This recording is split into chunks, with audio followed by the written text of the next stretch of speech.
어느 날 아침, 고요한 햇살이 낡은 나무바로 위로 스며드는 조용한 날이 있습니다. 창밖으로 고개를 내밀면 마당 한켠의 산나무들이 단신처럼 늙어가고 있죠. 그 순간 문득 마음속에서 질문 하나가 떠오릅니다. 나는 충분히 잘 살아온 인생이었을까? 많은 노년의 분들은 그 대답을 매우 단순한 것에서 찾습니다. 바로 별표 내 집 별표입니다. 넓지 않아도 괜찮습니다. 화려할 필요도 없습니다. 단지 내 이름으로 된 집. 그곳엔 오래된 식탁이 있고 바람에 흔들리는 지붕이 있으며 당신의 지역과 눈물이 스며든 공간이 있죠. 한국에서는 많은 어르신들이 이렇게 믿습니다. 집이 있으면 인생을 잘 산 거다. 자식들도 자신을 인정해 줄 거라 믿고 집을 지키는 것이 곧 부모로서의 체면이고 자존심이라 생각합니다. 당신을 일궈온 그 집 하나만은 잃지 않으려는 마음. 그 안에는 당신의 희생과 사랑이 고스란히 담겨 있죠. 하지만 말입니다. 혹시 이런 생각을 해본 적 있으신가요?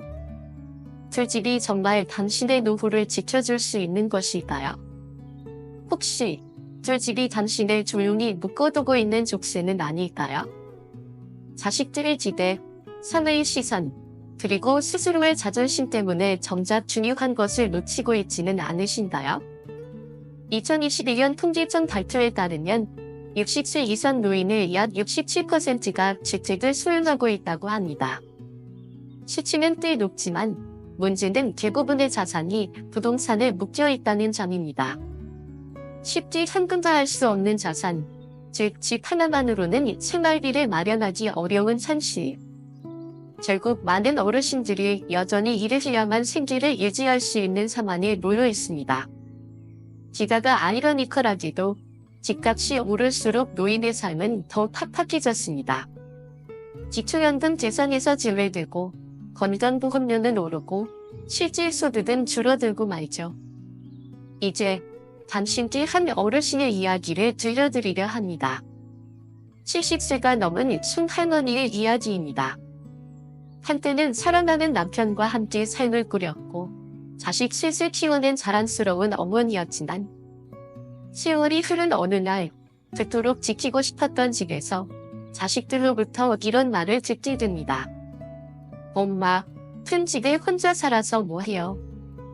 작은 집으로 옮기세요. 우리도 돈 들어갈 일이 많은데.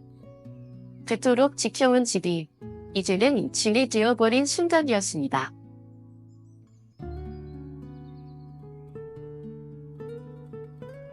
할머니가 직접 장사에 나서기 시작했을 때 세상은 결코 녹록지 않았습니다. 하였던 물건값을 제대로 받지 못하고 이사를 가버린 집들도 많았습니다. 당시에는 외상이 흔했기에 외상으로 건넨 물건값을 다 받지 못하고 소비상의 감정을 설친 날도 허다했습니다. 세상에 익숙하지 않았던 그녀는 몸으로 부딪히며 배워야 했습니다. 손에는 회사 로고가 큼직하게 박힌 화장품 가방을 들고 하루에도 수십 번씩 초행종을 눌렀습니다. 낯선 집의 문이 열리면 그 안에는 아이를 돌보던 젊은 엄마들이 있었습니다. 사모님, 손이 너무 부드러우시네요.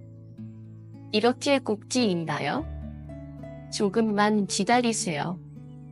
샘플도 많이 드릴기다. 할머니는 화나게 웃으며 답했습니다. 무료로 얼굴 마사지를 해주고 샘플을 나눠주며 정성스럽게 말을 건넸습니다. 처음엔 경계하던 사람들도 어느새 마음의 문을 열었습니다. 그렇게 그녀는 화장품을 하나둘 팔기 시작했고 마침내 손가락 사이로 무거운 봉투를 들고 집으로 돌아갈 수 있었습니다. 1980년대 중반까지 할머니는 방문 판매를 계속했고 이후에도 장사를 멈추지 않았습니다. 기술도 자본도 없던 시절, 그녀에게 장사는 살아남기 위한 유일한 방법이었습니다. 그렇게 홀로 자식들을 누구에게도 부끄럽지 않게 키웠습니다. 하지만 열심히 돌아다녔던 시간의 흔적은 그녀의 몸 곳곳에 남았습니다. 특히 발목과 무릎이 아픈 날이 많아졌습니다. 하지만 그녀는 아프다고 말하지 않았습니다. 자식들이 다 자라 성인이 되고 마침내 이동 인구가 많은 곳의 아파트도 한 채 장만했을 때 그녀는 이렇게 생각했습니다.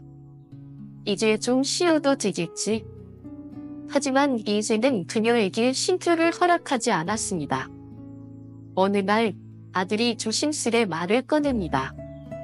엄마, 나 결혼해야 하는데 여자 쪽 집이 좀 잘 살아. 나도 뭔가 해가야 하지 않겠어? 우리가 집을 해주는 건 어때? 할머니는 아들이 기죽는 모습을 참아볼 수 없었습니다. 그 마음이 찢어질 듯 아팠습니다. 나침집 외에도 모아둔 돈이 조금 있었기에 아들에게 집을 해주기로 했습니다. 그런데 어떻게 소문이 났는지 이번에는 딸에게 전화가 옵니다. 엄마, 오빠 집 해줬다며? 왜 오빠만 해줘? 난 저런 생각은 없지만 가게 하나 해보고 싶어. 엄마가 좀 도와줄 수 있지? 자식들은 마치 할머니가 평생 자신들을 위해 모아온 돈이 당연히 자기들 몫이라도 되는 듯 아무렇지도 않게 요구했습니다. 하지만 할머니는 그저 조용히 기꺼이 내어주었습니다. 젊은 시절 열심히 일만 해왔고 아이들을 아버지 없이 키웠다는 미안한 마음이 늘 그녀의 마음 한편에 짓눌렀기에 자식들이 원하는 건 거절하지 못했습니다. 그러나 시간이 지나면서 할머니는 조용히 후리하게 되었습니다. 그땐 그러지 말았어라 했는데 젊어서 아등바등 모은 돈이었지만 나이 들어 몸이 여기저기 아프기 시작하면서 그 돈은 어느새 허공으로 사라졌습니다. 자식들에게 조금이라도 더 보태주려 한 그 마음은 결국 자식들의 무심함 속에 점점 메말라갔습니다.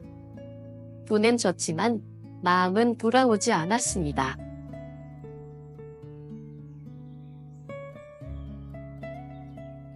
자식들에게 아낌없이 메어준 끝에 송할머니에게 남은 것은 단 하나, 집 한 채뿐이었습니다. 평생의 수고와 희생, 눈물과 땀방울이 고스란히 스며든 그 집. 할머니는 고민했습니다. 이 집을 팔고 작은 곳으로 이사를 갈까? 아니면 주택연금을 신청해볼까? 하지만 주변에서는 부동산이 곧 오른다는 말이 많았고 무엇보다도 이 집은 단순한 재산이 아닌 그녀의 인생 그 자체였습니다. 그 오랜 고생 끝에 얻은 집을 쉽게 놓을 수 없었던 할머니는 조금만 더 기다려보기로 마음을 먹었습니다. 그러나 문제는 생활비였습니다. 정기적인 수입이 없는 할머니에게 매달에 생기는 커다란 숙제였습니다. 다리가 조금 불편했지만 젊었을 때부터 짐을 이고 지며 살아온 경험이 있기에 할머니는 주저없이 거리로 나섰습니다. 퇴지 줍기부터 시작했습니다. 지루한 시간을 달래고 퇴지를 팔아 몇천 원이라도 손에 쥐게 되면 작지만 묘한 뿌듯함이 따라왔습니다. 그러나 그것만으로는 부족했습니다. 그래서 할머니는 동주민센터에서 수리받은 잡초 제거 일을 맡게 되었습니다. 한 달에 20만 원, 결코 많은 돈은 아니었지만 그래도 스스로 무언가를 하고 있다는 것이 자랑스러웠습니다. 그러던 어느 날 예기치 못한 사고가 찾아왔습니다. 중앙선을 넘은 한 승용차가 도로 반대편에서 잡초를 제거하던 작업자들을 그대로 덮친 것입니다. 그 자리에 있던 3명 중 1명의 어르신은 그 자리에서 세상을 떠났고 송할머니도 크게 다쳐 병원으로 실려갔습니다. 더 이상 일을 할 수 없게 된 할머니는 자식들에게 조심스럽게 전화를 걸었습니다. 이야, 엄마가 다리가 부러졌단다. 시술비 조금만 보태줄 수 있을까? 그런데 돌아온 대답은 냉정했습니다. 엄마, 나 지금 돈 없어. 오빠한테 한번 전화해봐. 엄마, 형 이번에 월급 올랐다던데? 형한테 부탁해보지 그래? 자식들은 서로 미루기만 했고 결국 할머니는 퇴지를 줍고 잡초를 뽑으며 모아온 그 얼마 안 되는 생활비를 병원비로 써야만 했습니다. 그 순간 할머니는 마음 깊은 곳에서 후회가 밀려왔습니다.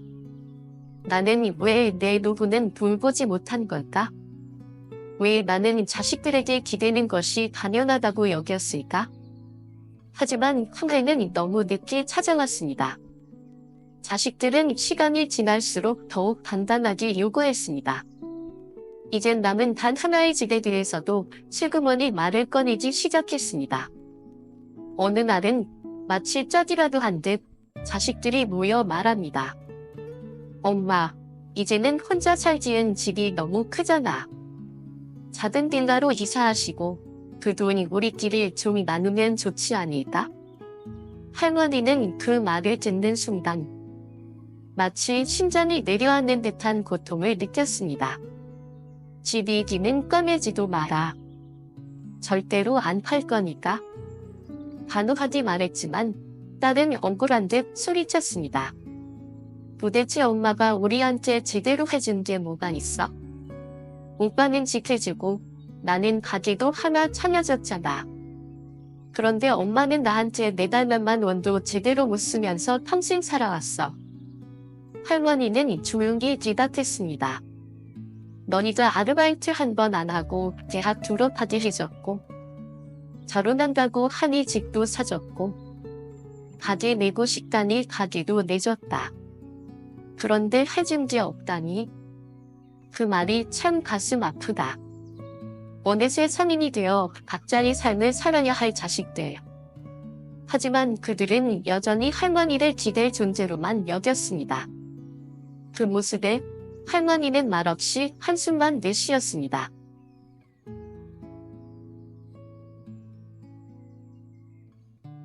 아무튼 이 아파트는 절대 욕심내지 마라. 내가 이 집 하나 살려고 얼마나 고생했는지 너희는 그걸 알긴 하니? 송할머니는 목소리를 낮추었지만 그 안에는 엉그른 분노와 슬픔이 서려 있었습니다. 평생을 바쳐 지켜온 이 집만큼은 그 누구에게도 함부로 넘겨줄 생각이 없었습니다. 하지만 할머니의 단호한 이후 자식들의 반응은 점점 차가워졌습니다. 예전에는 자주 찾아오던 자식들이 이제는 연락도 뜸해졌고 얼굴 보기도 힘들어졌습니다. 할머니는 가끔 손주 얼굴이 보고 싶어 자식들 집을 찾아갔지만 그때마다 돌아오는 반응은 무심하고 바빴습니다. 엄마, 우리 내일 일찍 출근해야 해요. 얼른 들어가세요. 전에야 자고 가라더니 이젠 내쫓는 것도 서슴없네. 할머니는 조용히 중얼거렸습니다. 그래서 사람들이 재산은 절대 자식에게 다 드러내지 말라고 했구나. 다리는 여전히 불편했고 정원에 가야 할 날도 많았지만 자식들에게 기대기도 부탁하기도 이제는 너무 미안하고 지친 일이 되어버렸습니다. 정원을 가지 못한 날도 많았고 할머니는 점점 고립되어 갔습니다. 그동안 친구도 이웃도 신경 쓸 겨를 없이 오직 자신만 바라보며 살아온 삶. 이제와 보니 그녀 곁에는 정말 아무도 남지 않았습니다. 움직이기 힘든 몸으로 집안에만 머무르며 하루 종일 TV 소리만이 방 안을 채웠습니다. 그마저도 위로가 되지 않던 어느 날 옆집에 한 어르신이 이사 오게 됩니다. 김씨 할머니. 송씨 할머니보다 5살 어린 그녀는 정정하고 말도 따뜻했습니다. 그녀는 자식 부부와 함께 살기 위해 기존 집을 팔고 이곳으로 이사 온 것이었습니다. 처음에는 그저 인사 정도로 시작된 관계였지만 김씨 할머니는 자주 찾아와 안부를 묻고 말벌이 되어주고 심지어 병원에 함께 가주기도 했습니다.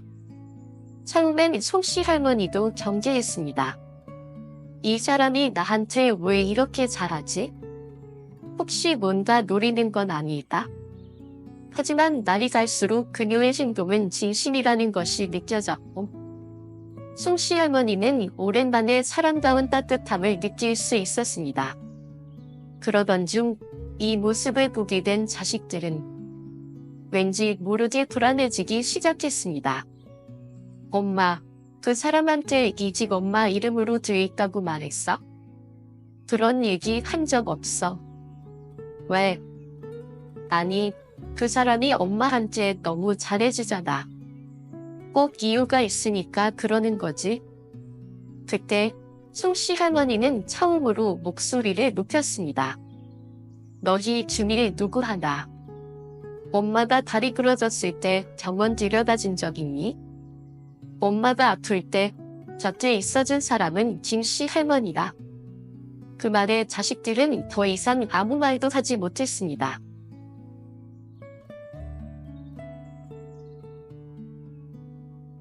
엄마가 다리 다쳤을 때 병원에 데려간 것도 약을 챙겨준 것도 그 사람이 다 했어. 너희 대신에. 그런데 고맙다는 말 한마디는 가명. 사기꾼 아니냐고 의심부터 하니 송씨 할머니의 목소리는 차분했지만 그 안에 담긴 상처는 더 컸습니다. 딸은 여전히 불쾌한 표정을 지으며 말했습니다. 그치만 엄마, 요즘 같은 세상에 누가 그냥 잘해주겠어? 뭔가 노리는 거지. 그러자 큰아들이 딸의 말에 조심스럽게 거들었습니다. 엄마, 그래도 조심해서 나쁠 건 없잖아요. 안지 오래된 사람도 아니고. 그 말을 들은 송씨 할머니는 상황오던 감정을 더 이상 눌러둘 수 없었습니다. 안지 오래된 게 중요해? 그렇게 오래 키운 너희들이 지금 엄마한테 하는 걸 보면 차라리 처음 본 사람한테 받는 친정이 더 따뜻하더라. 그런 얘기 할 거면 이 집에서 나가라. 더는 듣고 싶지 않다. 며칠 후 김씨 할머니가 무거운 얼굴로 송씨 할머니를 찾아왔습니다. 망설이다가 조심스레 말을 꺼냈습니다. 송 여사님, 며칠 전에 당신 자식들이 우리 집에 찾아왔어요. 다시는 당신이랑 친하게 지내지 말라고 하더라고요. 그 말을 듣는 순간 송씨 할머니는 숨이 턱 막히는 분노를 느꼈습니다. 평소엔 바쁘다는 핑계로 얼굴 한 번 비치지 않던 자식들이 이제 와서 자기들 아파트 상속에 영향을 미칠까봐 김씨 할머니를 찾아가 공포와 불편함을 안겨준 것입니다. 이게 정말 내 자식들이 맞나? 그녀는 그렇게 속으로 울었습니다. 사실 김씨 할머니도 결코 편하지 않은 삶을 살고 있었습니다. 자식 부부와 함께 살기 위해 오래된 집을 팔았고 우리가 평생 엄마 모시기다 라는 말을 철석같이 믿고 합가를 선택했지만 현실은 그녀가 상상한 것과 너무나 달랐습니다. 거실에 나와 있는 것도 눈치 보이게 되었고 마루에 있지 말고 방에 들어가 계세요 하는 말을 듣는 건 이제 일상이었습니다. 여행을 갈 때도 김씨 할머니를 빼고 자기들끼리만 다녀오는 경우가 잦았습니다. 그런 그녀에게 송씨 할머니는 유일한 것이었습니다. 함께 자식 이야기를 하며 울고 웃고 비로소 사랑다운 위로를 주고받는 사이가 된 것이었습니다. 그런데 자식들의 방해는 여기서 그치지 않았습니다. 어느 날 김씨 할머니의 자식들이 화를 내며 말했습니다. 엄마, 도대체 평소에 뭘 하고 다니는 거야? 그냥 집에나 계시지 왜 남의 집까지 들락거려? 그날 이후 김씨 할머니는 점점 송씨 할머니의 집에 오지 않게 되었습니다. 그리고 어느 날 송씨 할머니는 신문을 보다가 놀라운 소식을 접하게 됩니다. 부동산 가격 폭등. 그녀가 살고 있는 아파트의 시세가 몇 배로 뛰어올랐다는 기사였습니다. 순간 가슴이 뛰었습니다. 하지만 그 기쁨은 오래가지 않았습니다. 집값이 오른 덕분에 기초연금 수급이 중단되었고 건강보험료는 두세 개 가까이 뛰었습니다. 수입은 없고 일도 할 수 없는 상황에서 그녀는 결국 집을 팔기로 결심했습니다. 하지만 이번에는 단순히 파는 게 아니라 새로운 시작을 위한 선택이었습니다. 할머니는 김씨 할머니에게 조심스레 말을 꺼냈습니다. 우리 같이 시골로 내려가네요. 몸만 오면 돼요. 내가 집 마련해 놓을게요. 이제 우리 서로 기대며 살자고요. 김씨 할머니는 처음엔 망설였지만 곧 눈시울을 붉히며 고개를 끄덕였습니다. 정말 괜찮으시겠어요? 나한테 처음으로 따뜻하게 대해준 사람인데 그 정도는 해도 되지 않겠어요? 김씨 할머니의 자식들도 사실 속으론 그녀를 내보낼 궁리만 하고 있었기에 이 결정에 별다른 반대를 하지 않았습니다.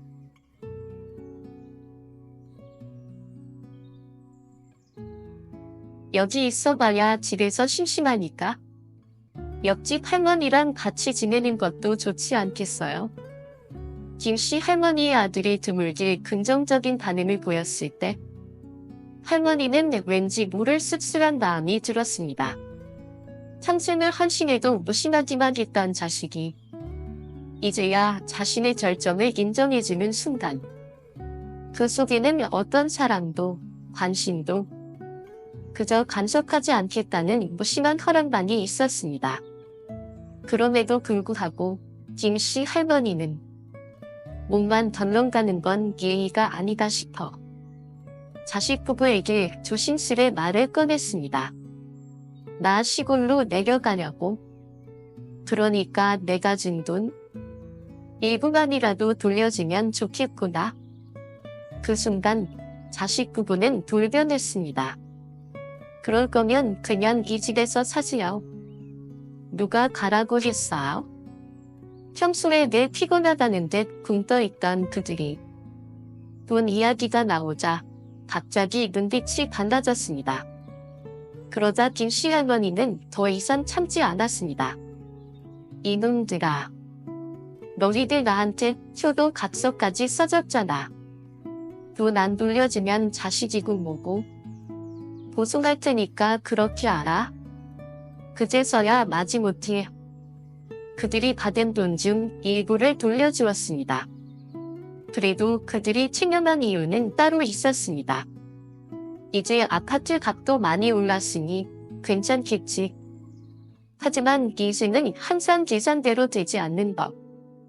그 아파트는 그 후 몇 달 사이 급격하게 가격이 떨어지기 시작했습니다. 반면 송씨 할머니는 집값이 정점을 찍었을 때 과감하게 집을 팔았습니다. 그 돈과 김씨 할머니가 돌려받은 돈을 합쳐 두 사람이 함께 살아갈 작은 시골집을 마련했습니다. 조용한 시골 마을. 처음엔 벌레에 놀라고 편의시설은 멀리 떨어져 있었지만 마을 사람들은 의리로 친절했고 보건소도 있었으며 소박한 마트 하나로도 생활에 큰 불편함은 없었습니다. 두 사람은 매일 아침 해 뜨는 마당에서 마주 앉아 차를 마시고 텃밭을 가꾸고 서로에게 기대며 살아갔습니다. 그 어느 때보다 평화롭고 고요한 시간이 흐르고 있었습니다. 그렇게 얼마의 시간이 흘렀을까? 끊겼던 자식들의 연락이 어쩐 일인지 다시 시작되기 시작했습니다. 그리고 어느 날 송씨 할머니와 김씨 할머니가 마당에서 나란히 마늘을 까고 있을 때 갑자기 마당 문이 열리며 우르르 몰려든 자식들. 이럴 줄 알았어. 딸은 다짜고짜 소리쳤습니다. 저기요. 왜 우리 엄마랑 같이 있어요? 그 말은 김씨 할머니를 향한 것이었습니다. 할머니가 왜 우리 엄마랑 같이 있는 거냐고 묻잖아요.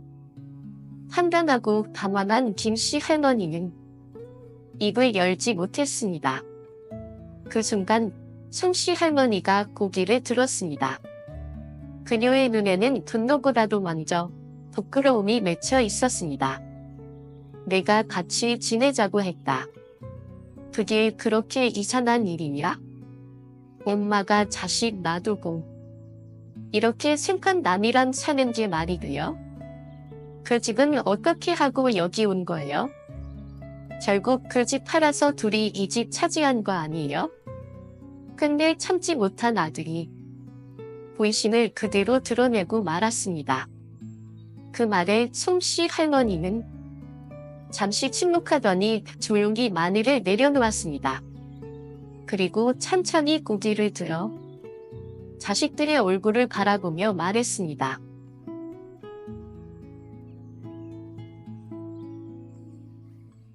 그 집 팔아서 우리 나눠주려던 거 아니었어? 그것만 기다리고 있었는데 이게 뭐야? 큰아들이 거칠게 말하며 화를 냅니다. 동생은 그런 오빠를 말리려 하지만 그 또한 마음속 의도를 숨기지 못했습니다. 그게 아니야. 그냥 엄마가 걱정돼서 그런 거지. 저 사람을 어떻게 믿고 엄마랑 같이 지내게 해? 송씨 할머니는 말문이 막혔습니다. 이제 와서 걱정이라는 핑계를 대는 모습에 차라리 솔직하게 속내를 드러낸 큰아들이 더 낫게 느껴졌습니다. 그녀는 말없이 뒷주방으로 가더니 소금통을 들고 나와 자식들에게 소금을 뿌리기 시작했습니다. 썩 꺼져라, 이놈들아. 오늘부터 나는 너희 같은 자식 없다. 그날 이후로 자식들이 찾아올 때마다 할머니는 소금을 뿌리며 내쫓았습니다. 그 분노는 단지 분노가 아니다. 지켜낸 것에 대한 절망과 믿었던 것에 대한 배신이었습니다. 그 후 시골 생활에 대한 회의감도 찾아왔습니다. 대중교통은 불편했고 버스 기사들의 태도는 불친절했으며 정원 한 번 가는 일조차 쉽지 않았습니다. 보건소에서는 제대로 된 진료조차 받을 수 없었고 자식들은 계속해서 찾아올 할머니를 불편하게 했습니다. 그래서 결국 송씨 할머니는 부심으로 다시 이사를 결정했습니다.